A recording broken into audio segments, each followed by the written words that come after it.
Expressing your love can look many different ways. And with the right jewelry gift from Blue Nile, it can truly sparkle. Blue Nile's collection of classic diamond jewelry makes for the kind of gift that speaks volumes without saying a single word. Or switch things up with a sapphire piece sure to spark conversation. Either way, Blue Nile's Diamond Guarantee ensures you get the highest quality at the best price. Express yourself with Blue Nile and get up to 30% off at BlueNile.com. That's BlueNile.com.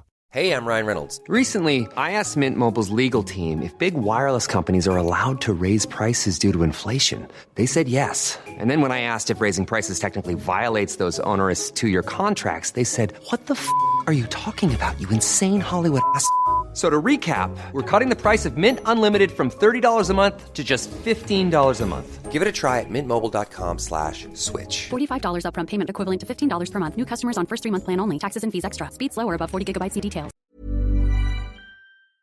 Surviving Sister Wives contains adult content that may not be suitable for Latter-day Saints or sinners. Listener discretion is advised.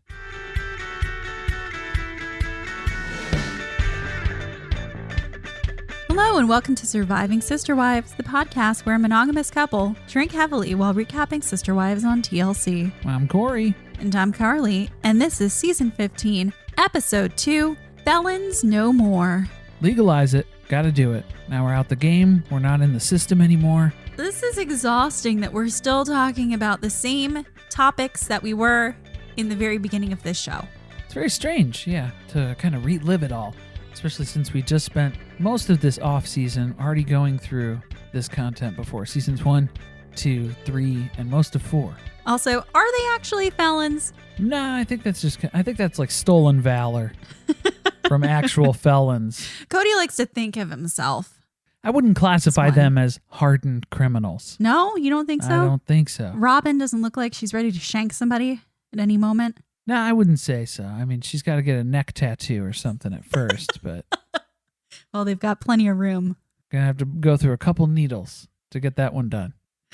All right, this was another amazing episode. Ooh, top notch. Yeah, for season 15, kicking it off. Hats off to you, TLC. Bravo. Well, not bravo. TLC. You want to hit us with that episode description? So, based on the Discovery Plus app, the Browns visit their polygamist friends to discuss the sudden and exciting possibility that polygamy will be decriminalized in Utah. The car trip to get there is a mess, but once there, the excitement is palpable. Could the family relocate back to Utah? I like how the Dargers were like, please don't mention us in the episode description. After this trip, they didn't want to be associated with the episode anymore. Yeah, they saw how this was going to turn out, and they were like, never mind. And it's the Dargers, everybody, not the Duggars. This threw me for a loop at first. I was like, they're visiting who? What? Not the Duggars. It's not a crossover episode. No, that would be interesting, though, wouldn't it? That'd be something. We almost had another kind of crossover in this episode. 1,000-pound sister wives. Oh, man.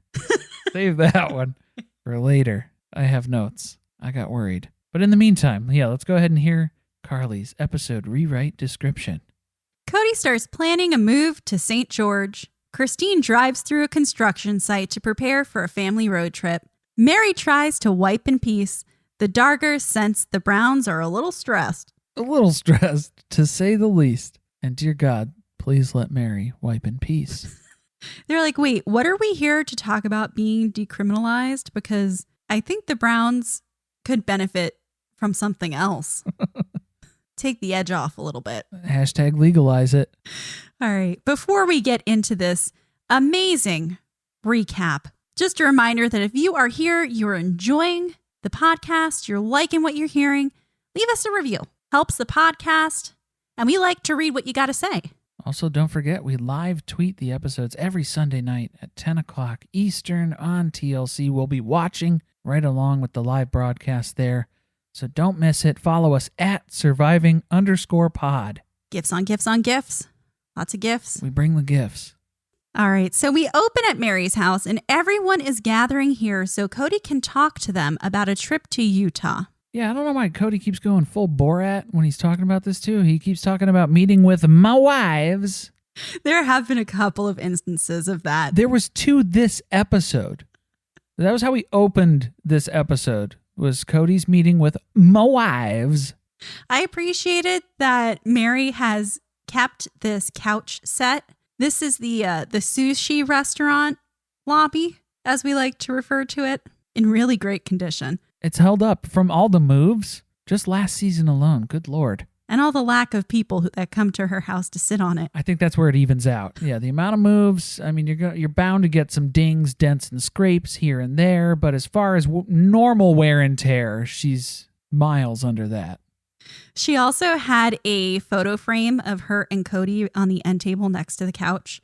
It was a photo from the Brown family photo sesh that took place at Kody and Robin's wedding.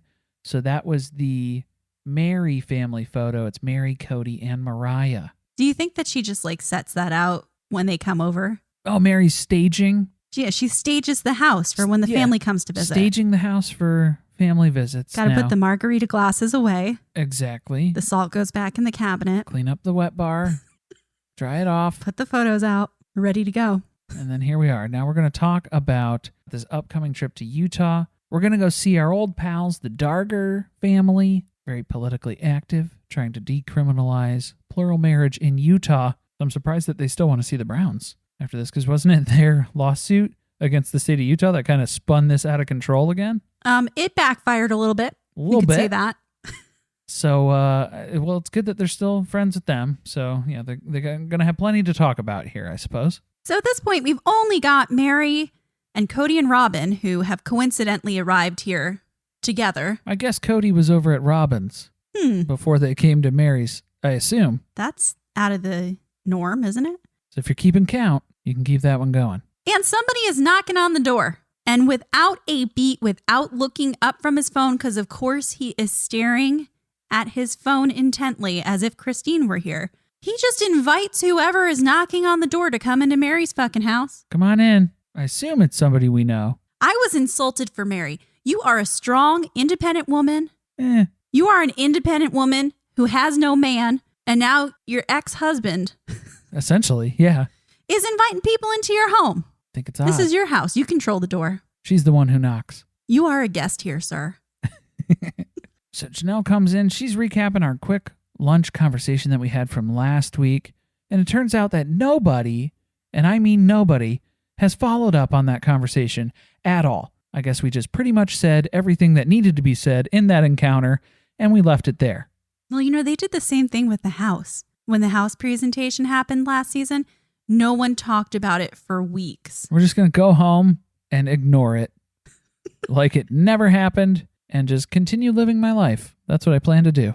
They've got bigger fish to fry this episode because we're talking about the state laws in Utah. And Janelle reminds us of the days after they went public when the state started an investigation into the family. Y'all, we're going all the way back to season 2 because polygamy was a felony. And now we get a bunch of sepia tone flashbacks. So this was them going loud, going proud, going public, coming under investigation, afraid for their safety, afraid of being arrested, having the family broken up. So they decided to leave the state in the dark of night, and I guess, and then day, and then some night again, and then maybe another day too.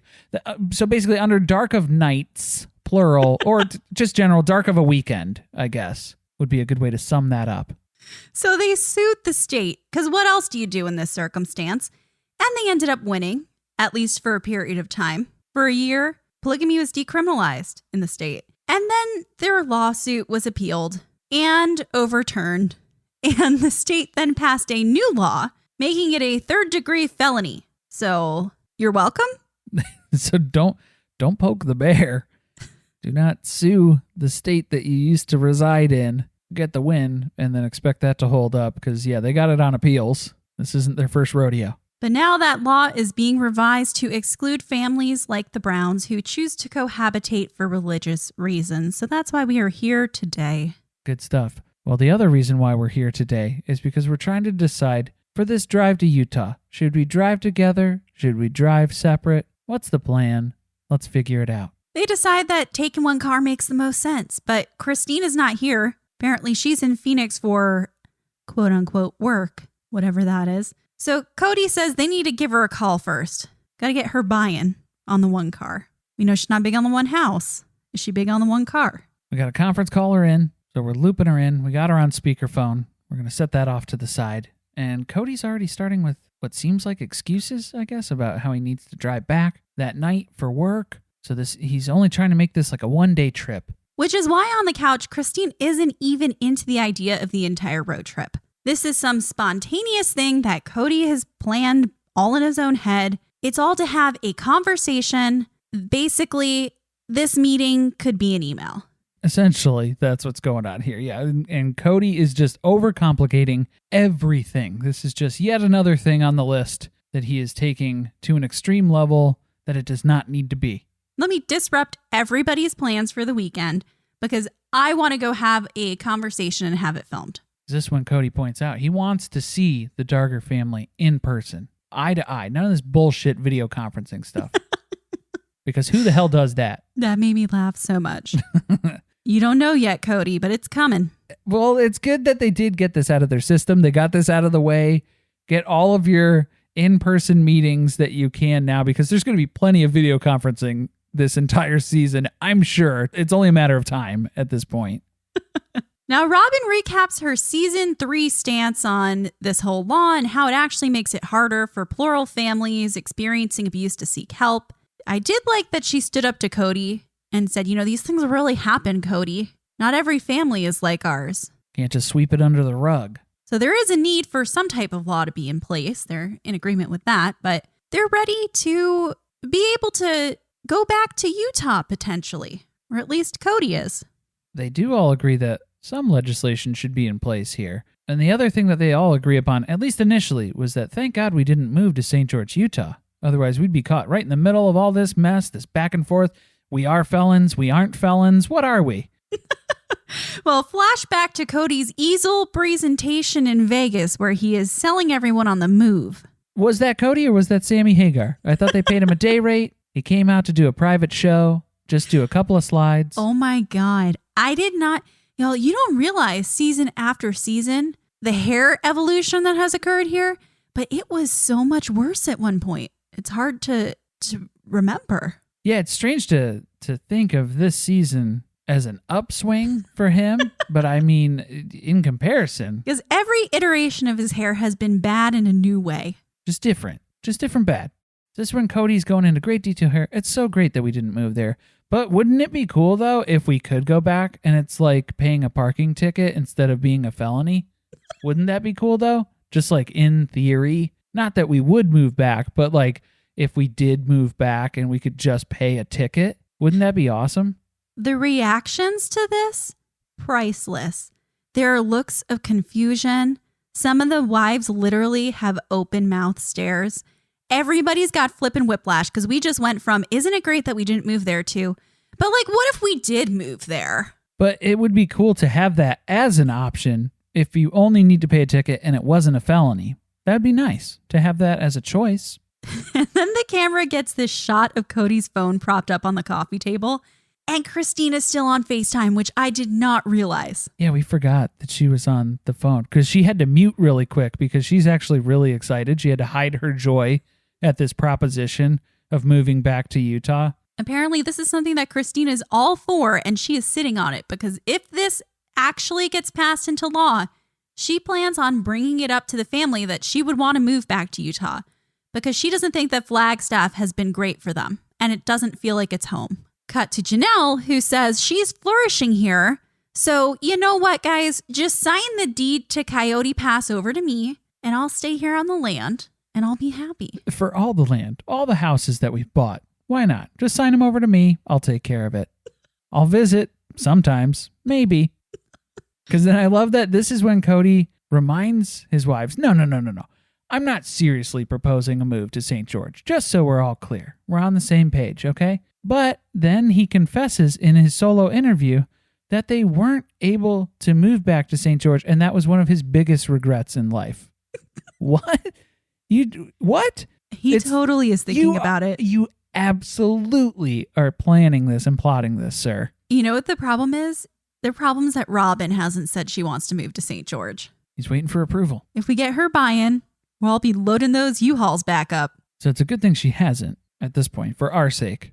Just gotta wait till Dayton graduates. I don't want to see any more moves right now, please. Now, Kody decides that the hill he's going to die on this episode is that they need to take one car to Utah. Very important. And this is very important because Kody hates it when they travel separately because it makes it look like they can't stand being around each other, when in actuality, they just can't stand being around each other. Which, okay, but then also sometimes you have to take multiple cars out of convenience or having enough room. But right away, he's going right to, we hate each other, and that's why we don't want to take one car. I know that's the reason, that you all just want to go in your separate cars with your autonomous vehicles. Honestly, though, can I call him out on this one? This is absolutely an ego move from Kody. Oh, 100%. He does not want to pull up to another polygamist family's house who all lives in one single house. He cannot pull up to that house in multiple vehicles with his wives because he'll look really bad. That's what this is about. 1,000%. He has to make it appear they all hate each other clearly, and he's very vocal about that. But we are going to go pretend that we don't hate each other for this one-day trip. So we really need the one car to sell that. Well, I think plenty of other stuff's going to let the cat out of the bag. Yeah. I think just in general conversation and just being around you, the mood, the tone, the atmosphere, I think that's going to give it away. But everyone's also got the intervention at Olive Garden in the back of their head.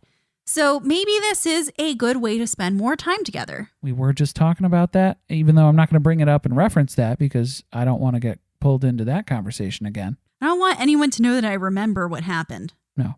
Meri's like, I don't recall that conversation. I don't recall having ever eaten at an Olive Garden. I've never had breadsticks or bottomless soup and salad. Did you, y'all, did you see Meri's Instagram live? Yeah, that was good. Friday night. She has no recommendations on restaurants in Flagstaff. Except Red Robin. Except for Red Robin, where she goes to lament about Sobbin' Robin. I feel like, yeah, she just goes to Red Robin and then she just berates the staff there. Sobbing Red Robins. Anyway. She's like, bring me more fries, bitch. And a margarita while you're at it. This is terrible, and just throws it on the floor. Clean it up, bitch. And then Meri closes us out in this segment by saying, if you don't spend time together, relationships fizzle out. She knows from experience. Oh, Meri is speaking her truth and living her why. Okay. This is where this episode really pops off. Oh, get ready for this. Yeah, because we are trying to get this road trip underway. And we are, at this point, only about 10 minutes behind schedule, which is a goddamn miracle for the Brown family. So Kody and Robin pull up to Christine's house because, of course, Kody was at Robin's again. Literally every scene this season. If you're keeping count, yeah. Tack another one on. And we're about to lose some time here while Kody tries to fit his, 3 Louis Vuitton trunks into the back of Christine's Infiniti. Heavens to Murgatroyd. Which, if you were confused by that exclamation that Kody shared with us, at first I was like, is this someone from the Book of Mormon? So I did have to investigate in my ignorance. Nope, turns out it was just Snagglepuss from Yogi Bear. Thank God we cleared that up. Heavens to Murgatroyd. So get used to hearing that, I guess. I don't know. He's bringing shoes for all occasions. He got running shoes. He's got walking shoes. He's got interview shoes. He's got sandals. He's got Birkenstocks. He's got lots of shoes. This is a one-day trip. I thought he had to be back that night for another work thing. How long are we staying here for? What are we doing? Maybe it's just like a whole bag of hair care product. What it comes down to is the luggage is not going to fit. So Christine is now ribbing him because obviously we need to take 2 cars now just because based on luggage, we still have to go pick up Meri. We have to pick up Janelle. No way this is all going to fit, dude. We can't all fit in this car. Kody does not give a fuck. He does not care if shoes are knocking wives in the head as they turn corners. He doesn't care if somebody's being suffocated by a duffel bag. We are all going in this one car. Christine knew she wasn't going to get anywhere with that either. She was just pushing his buttons You could tell she's just laughing to herself, standing in the driveway. I know. As soon as she said it, she started to giggle. Bugging the shit out of him. It's so good. She might not have wanted to make those jokes because reality comes at them quick when they pull out of the driveway, and right away the tire pressure alert goes off. Kody's like, check tire pressure. And he has like a Vietnam flashback to season 2, episode 10 of their flea high move. Flat after flat after flat after flat. Check tire pressure. What? Is everything okay? And Christine's like, oh, don't worry about it. It's a cold morning. It happens all the time. Meanwhile, bitch definitely swerved to run a nail over earlier. There was no swerving necessary. She laid a spike strip down before they backed out of this driveway. There was a police chase and Christine got in the way of it. She's looking for that slow leak. That's what she's going for here. So the control burn. Because, yeah, they zip over to Meri's and they hop out of the car. And basically, 2 seconds after getting out of the car, Kody's like, yep, there's air hissing out of the back tire. We have a flat tire. You could hear the hissing sound through the television. Amazing. So the whole scene, the rest of the scene here, and the conversation in the driveway, figuring out what's going on, it's all hissing. Christine can't believe him, though. We do not have a flat tire. We just drove over here. My car cannot have a flat tire. I just drove this all the way to Phoenix yesterday. How? This family should be the experts on flat tires at this point and experiencing them and knowing that they're experiencing them. Robin was in the car, so I blame her. She kills the family vehicles. Well, this is just going to be a quick fix, according to Kody. They're just going to roll up to the dealership. They're going to get a new tire, 20 minutes flat. They'll be out of there. This is where Christine's jokes come back to haunt her because she was making a joke about suggesting taking 2 cars because of the amount of luggage. Now she is legitimately offering that they take 2 cars because they do have to take this vehicle to get the tire repaired. But then how are you going to come back and pick us up? What are we doing now? Because the plan has completely changed. She's just trying to help with logistics. And right away, Kody is jumping to, she just doesn't want to drive together. She wants to drive in her own car. So she has already burned that bridge with the jokes that she made in her driveway. So now any suggestion that she gives in Meri's driveway is met with immediate resistance from Kody. Until Robin agrees with one of her suggestions. That's what we were waiting for. We just needed that manager approval. Now, Meri, who is completely innocent in all of this, is about to bear the brunt of Kody's flat tire rage. Because Kody has to run inside because basically now we've decided, yes, we have to grab Meri, throw her in this car, go pick up Janelle, then go to the dealership and just we'll all ride over in the car together on the flat and fix this together. He barges into her house. Her bags are at the door. She is so ready to go.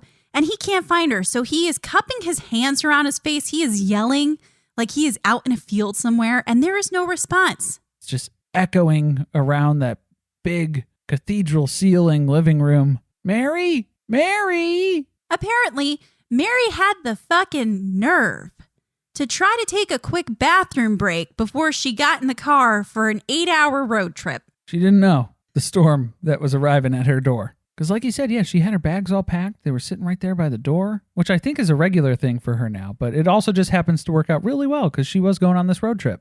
So she could have just grabbed them, hopped in the car, ready to go. She's just trying to take a quick pre-trip tinkle. That's all. So she finishes up in there and Kody's telling her they have a flat. They got to go. They got out of here ASAP. He's trying to rush her out the door. And she suggests, maybe we should just take my car because it's just as big as Christine's. But Kody's concerned about having a car that has enough power. Kody takes the time to explain that he needs a vehicle, a car with the power to get all these big people up the mountain. And I'm sorry, are you referring to all 4 of your wives and yourself as morbidly obese people? It's not 1,000-pound sister wives. We don't need a crane and a forklift to get anybody into the car. I think we'll be okay. You're not driving to Dr. Now's office. We don't have to get weighed at the junkyard on the way.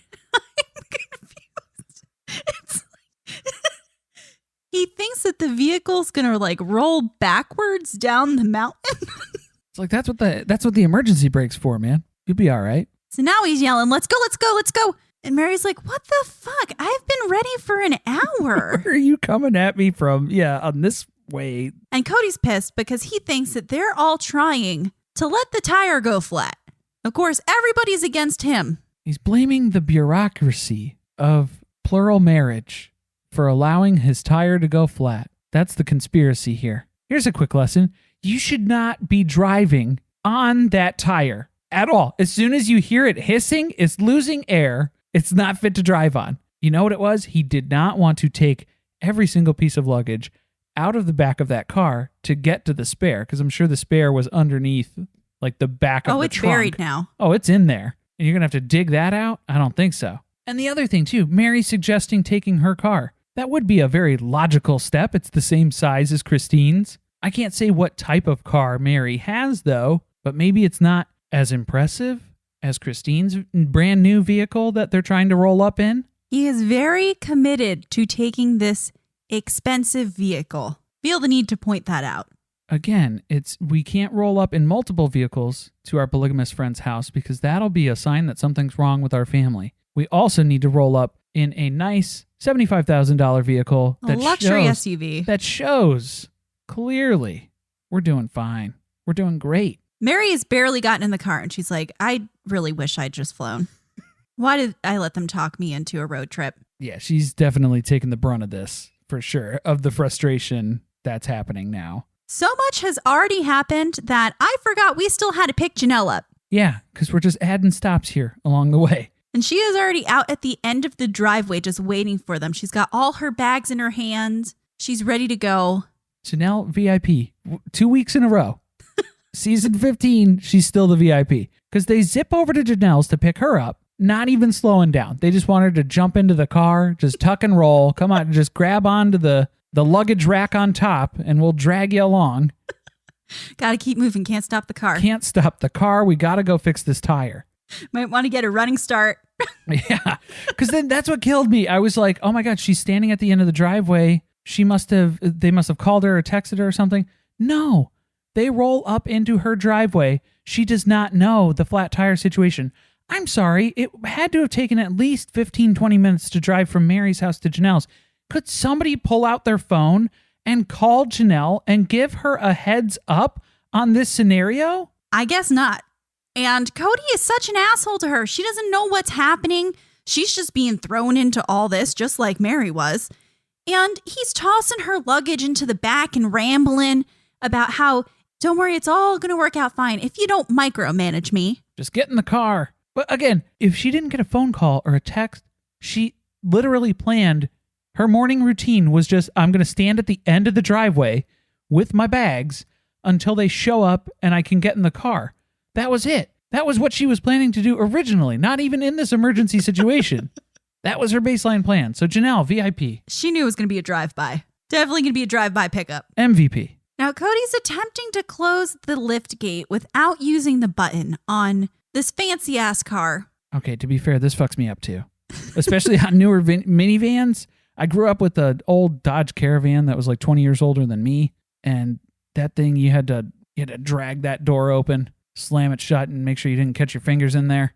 He is like really shoving the door, though. You have to know, like, you are working against the door at this point. There's an automatic process that takes place now, yeah, with the lift gates. You just push the button, it'll do it. Christine's yelling, please don't break my car. But we're already going to the dealership, so why not fuck something else up? Car's already broken.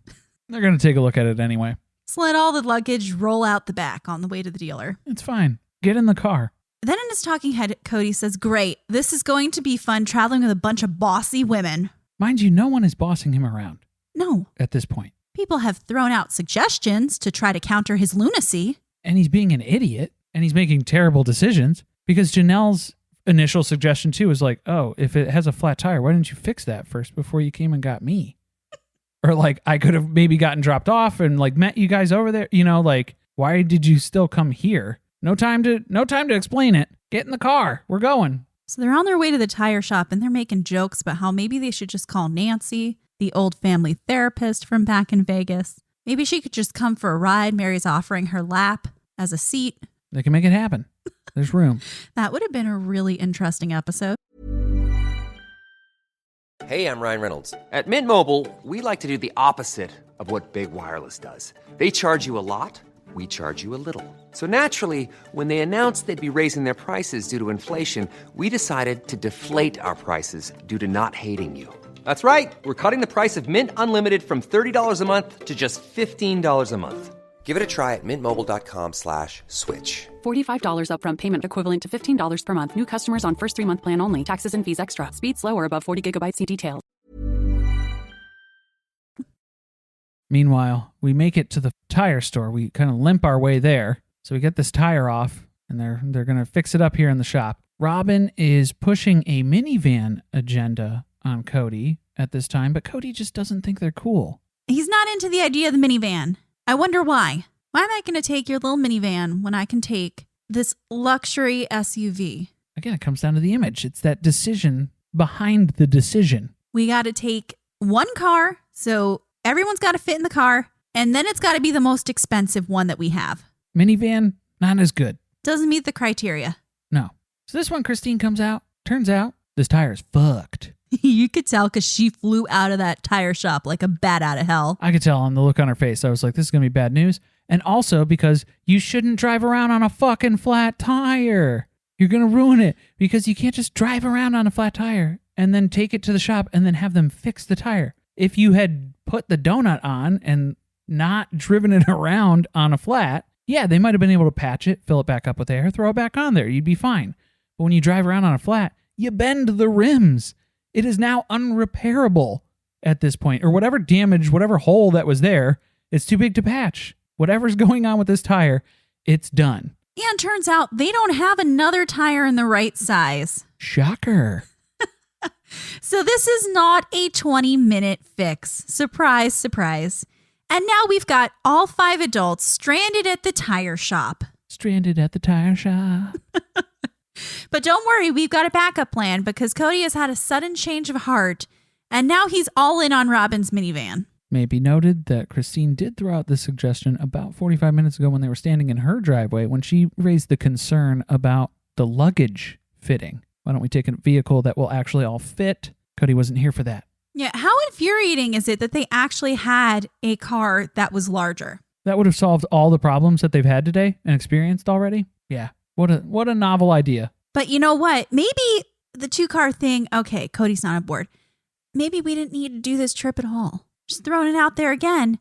Maybe we could have just called Joe.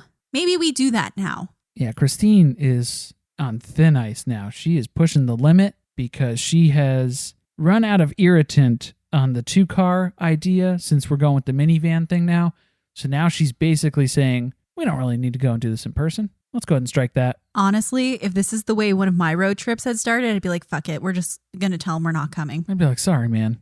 We ran into a lot of issues. Kody is still pissed about this when they film his confessional because he says, you know, being in person with someone is much different than being on the phone. So maybe next time Christine wants me to come over, I'll just call her instead. No, he probably won't. Anyway, he probably won't call either.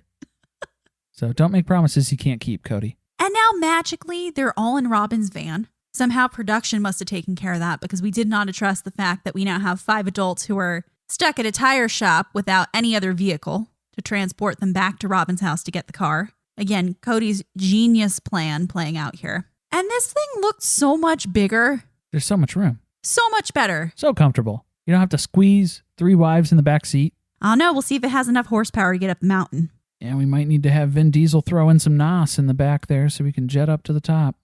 Turns out they managed to make it there in the van. And the van made it there in one piece.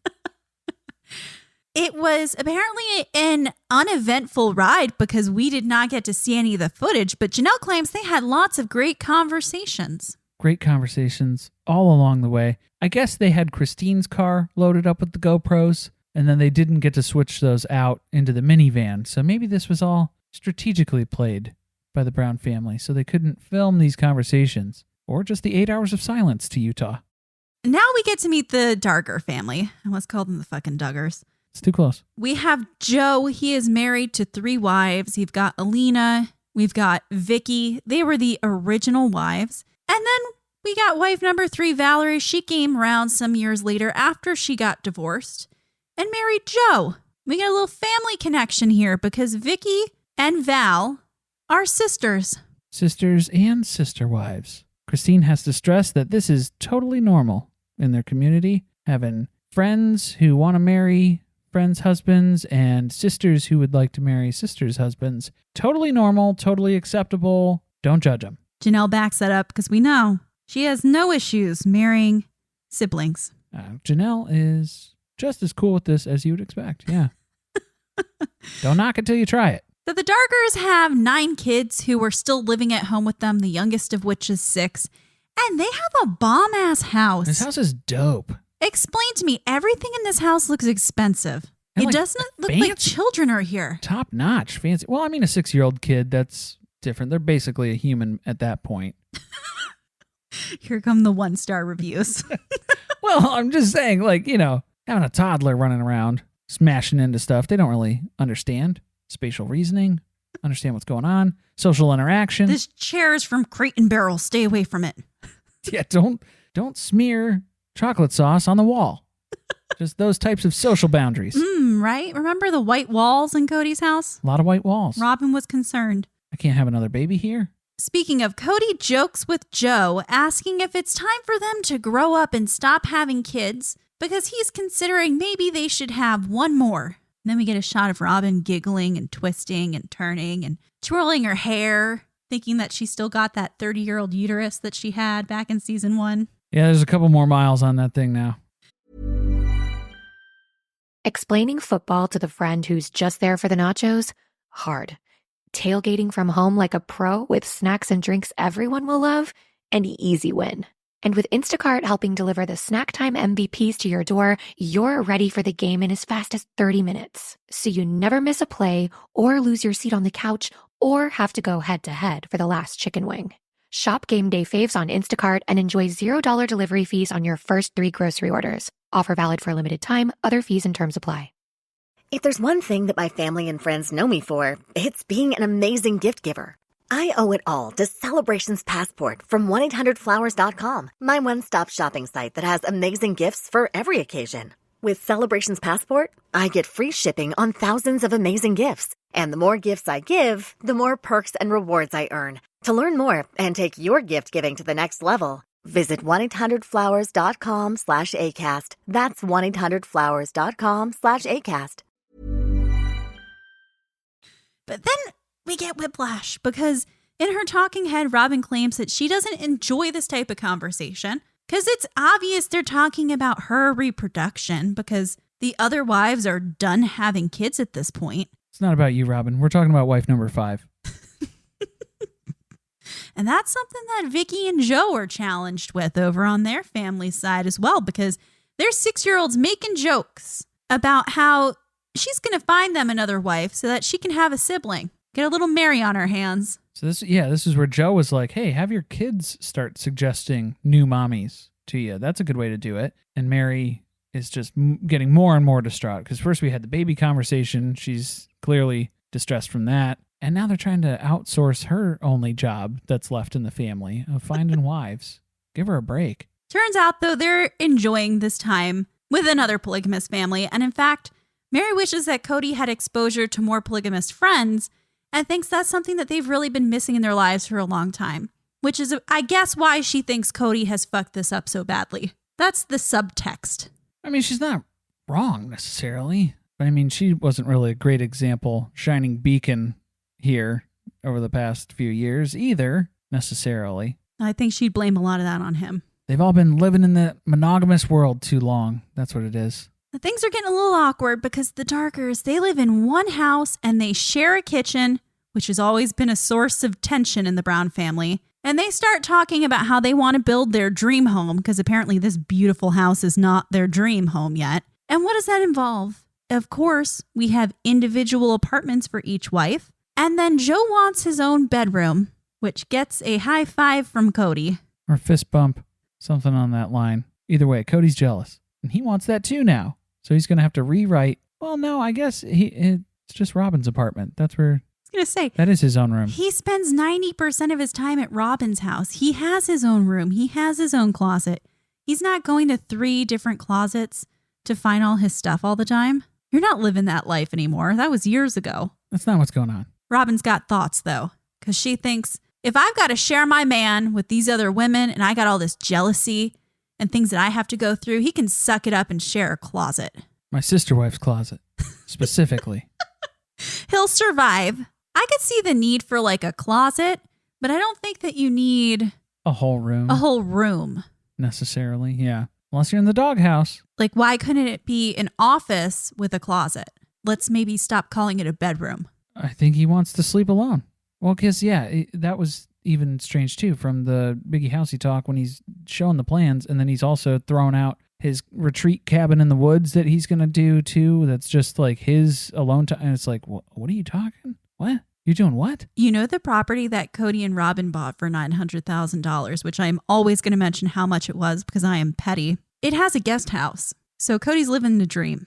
There you go. His own private estate at Versailles. Suddenly, Kody has come to the realization that the biggest problem they have, aside from everything they discussed at the intervention, is that they don't have other polygamists to fellowship with. Something you probably should have considered before you decided to move somewhere again. This is where the Browns are separating further and further away. They're struggling apart. They're not struggling together anymore. Because at least their struggles would bond them when they were one big family, because they basically aren't anymore. And I'm loving Christine's attitude this season because she makes a joke here that maybe we could benefit from being around other polygamists. It's almost like we should move back. Like it's destiny. The conversation of building on Coyote Pass comes up because why wouldn't it? And Kody takes the opportunity to brag about his genius home design. Let me tell you, I don't know shit about home design, but I designed this home myself, and it was genius. You should see it. I got the plans.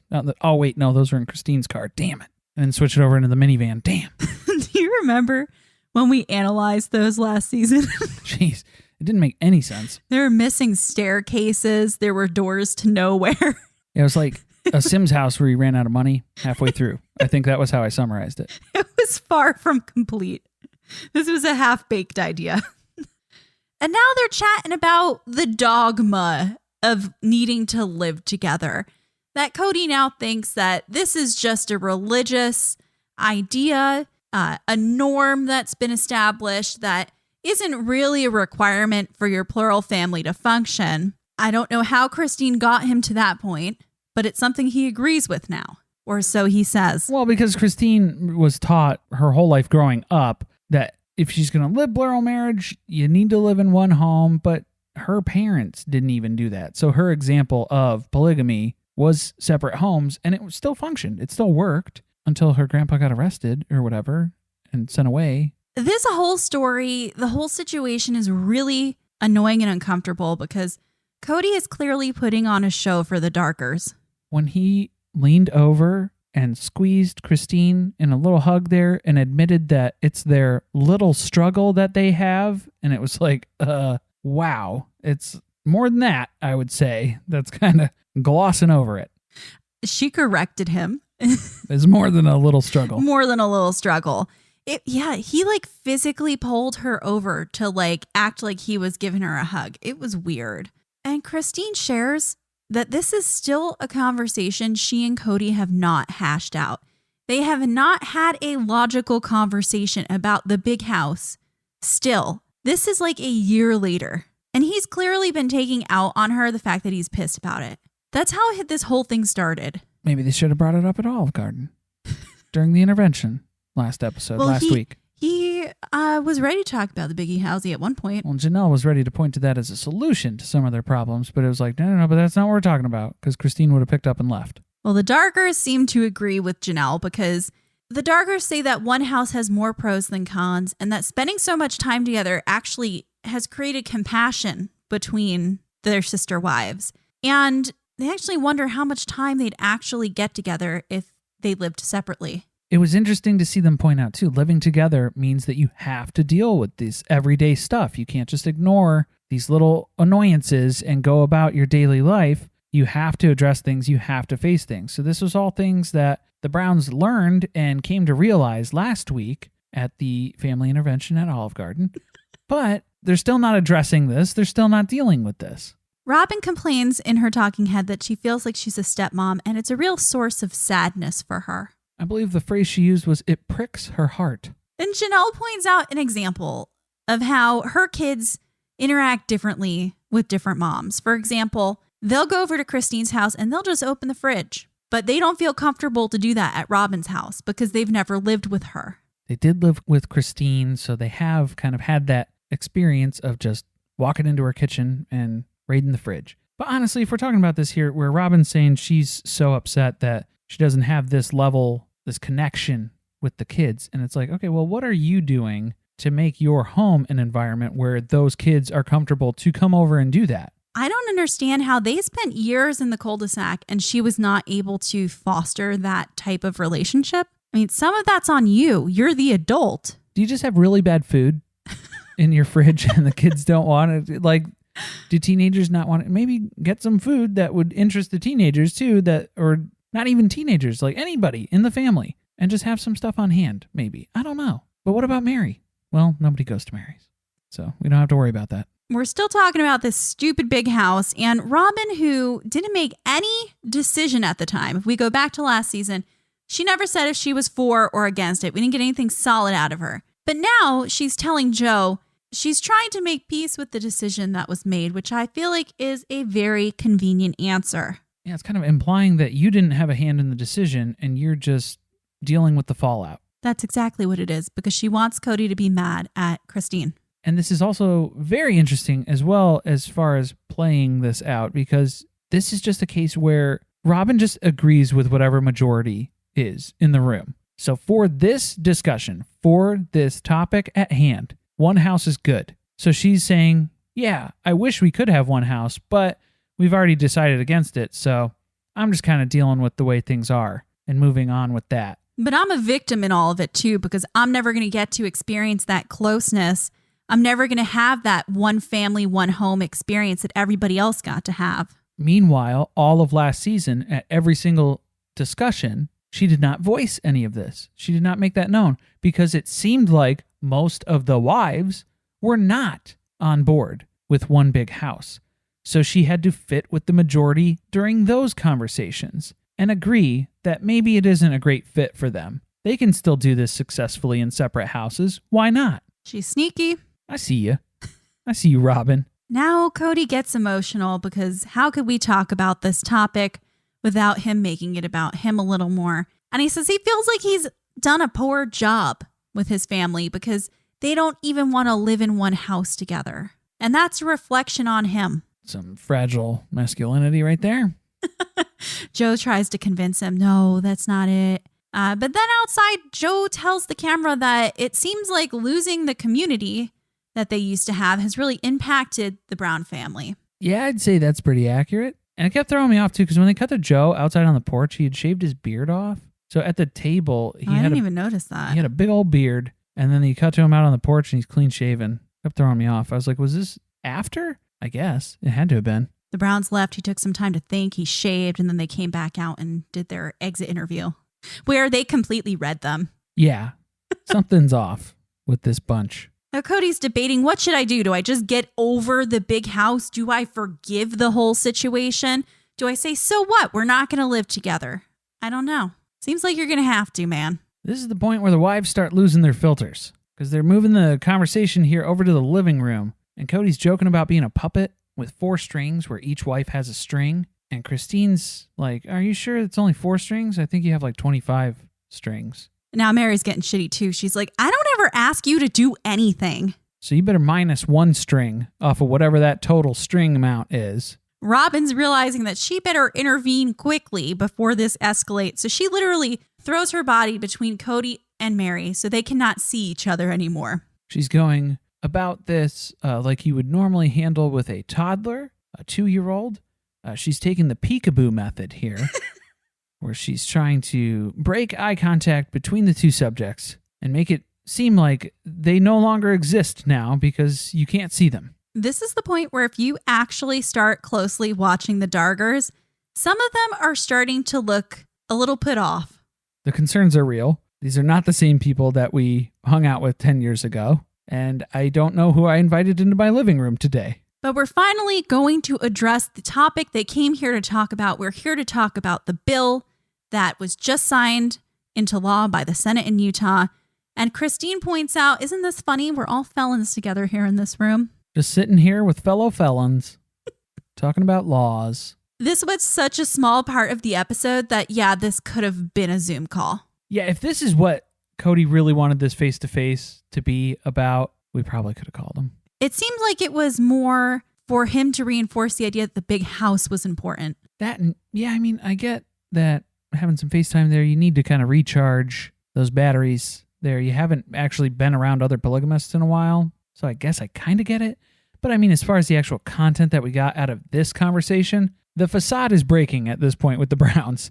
They are no longer able to play nice and pretend that everything's fine. We're sick of holding stuff back after lunch now, and it's going to start coming out. Joe explains that right now it's a felony for you to live polygamy and that you could go to jail for 3 to 5 years for every count you get. But the change is that it would now become less than a misdemeanor to essentially commit the same crime. And it would be comparable to getting a parking ticket and having to pay a fine or having to do community service for having committed something against this bill or this law. So then running through the kind of timeline or the process here where it's passed in the Senate, but it still needs to go through the House and then it has to go to the governor. So we have one part of the process completed, but it's not over and done with at this point. So nobody's really holding their breath. Right. The long story short here is that it may or may not happen still. It's still up in the air. Prematurely celebrating this at this point. And I tried to figure out the timing on this. It seems like we are in February of 2020 at this point. So cross your fingers. Hopefully, yeah, quarantine is upon us soon.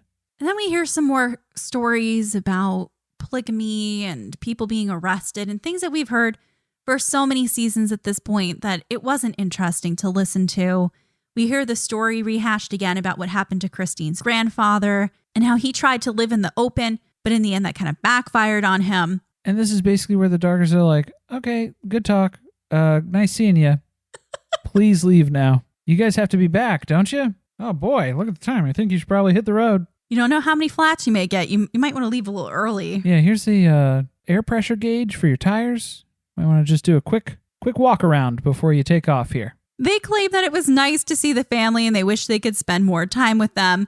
But they could tell that they're stressed. They're not really sure why, but things seem a little off. Apparently they haven't been watching for a couple of seasons. And we close out here with some original thoughts from Robin about how, as a family, they've lost sight of the fact that they made these big sacrifices to be together as a family. They fled from Utah. They went to Vegas to be together. And now they've all got to get onto Coyote Pass together and work on their relationships. We have to get out there to pretend to be that big happy family that we always present ourselves to be. Next episode, we got some visitors in town and they've got some exciting news to share with the family. It's Mariah and Audrey. Robin tries to play the peacemaker between Kody and Meri after we see them have another fight on Coyote Pass. Where again, she's going the toddler route, forcing them to hold hands. I'm seeing a pattern here. But Kody pushes back and doesn't really seem all that interested in fixing things with Meri. Shocker. Again. Thank you for listening. If you want to support us, the best way to do that is by subscribing to the podcast and leaving a review on Apple Podcast. If you're looking for more content, check us out on Patreon at patreon.com/survivingpod. Stay tuned, share with friends. See you next week.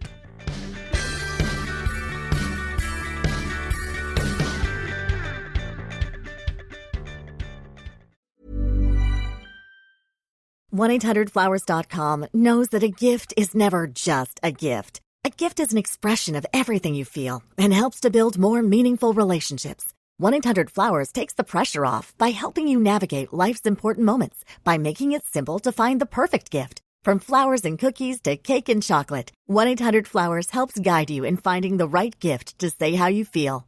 To learn more, visit 1-800-Flowers.com/ACAST. That's 1-800-Flowers.com/ACAST.